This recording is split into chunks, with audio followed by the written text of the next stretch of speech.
அஸ்வின்ஸ் இனிப்பு காரம் பேக்கரி மற்றும் சைவ உணவகம். பொங்கல் பரிசு தொகுப்பு வழங்கும் திட்டத்தை முதலமைச்சர் ஸ்டாலின் தொடங்கி வைத்தார். சென்னை சைதாப்பேட்டை சின்னமலை நியாய விலை கடையில் இலவச வேட்டி, சேலை மற்றும் பொங்கல் பரிசு தொகுப்பு வழங்கும் திட்டத்தை முதலமைச்சர் ஸ்டாலின் தொடங்கி வைத்தார்.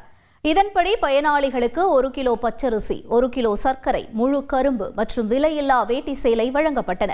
இதற்காக தமிழக அரசு 250 கோடி ரூபாய் நிதி ஒதுக்கீடு செய்துள்ள நிலையில் வரும் 13ஆம் தேதி வரை 1,77 லட்சம் வேட்டி மற்றும் 1,77 லட்சம் சேலைகள் வழங்கப்பட உள்ளன.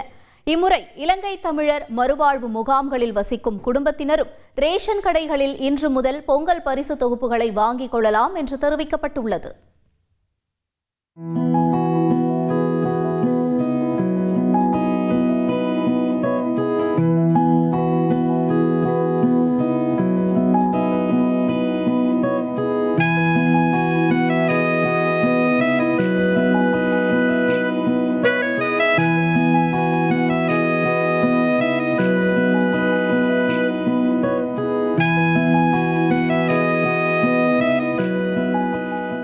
பொங்கல் பண்டிகையை முன்னிட்டு ரேஷன் அட்டைதாரர்களுக்கு தமிழக அரசு வழங்கும் பொங்கல் பரிசு தொகுப்பு விநியோகம் தொடங்கியுள்ளது.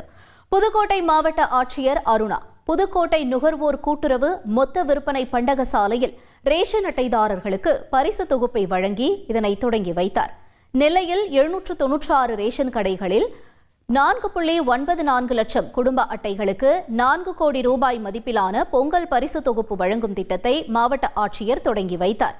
சேலத்தில் 10,78,000 குடும்பங்களுக்கு பொங்கல் பரிசு தொகுப்பு விநியோகத்தினை மாவட்ட ஆட்சியர் பிருந்தாதேவி தொடங்கி வைத்தார்.